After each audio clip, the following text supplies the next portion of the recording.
Tonight, authorities announcing legendary actor Gene Hackman died of heart disease complicated by advanced Alzheimer's. The 95-year-old alone for several days after his wife Betsy Arakawa died first in their Santa Fe home. I can tell you that he was in an advanced state of Alzheimer's, and it's quite possible that he was not aware that she was deceased.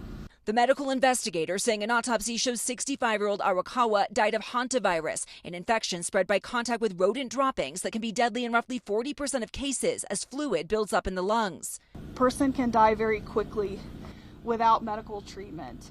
Officials laying out a timeline, saying the last known sighting and communication from Arakawa was February 11th, when she was running errands, picking up groceries and dog food before returning home, and was not heard from since. Numerous emails were unopened on her computer on February 11th.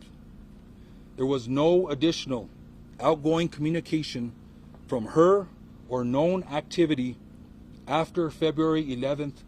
Police believe Hackman was likely in the home for days, with his pacemaker showing his last activity a week after his wife's death. Do you believe, given his Alzheimer's status, that Mr. Hackman was able to live on his own and survive for those 7 days? I'm not aware of what his normal daily functioning capability was.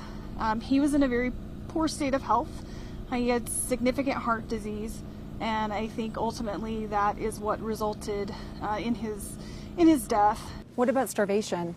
There was no food in his stomach, which means he had not eaten recently, but he had also no evidence of dehydration.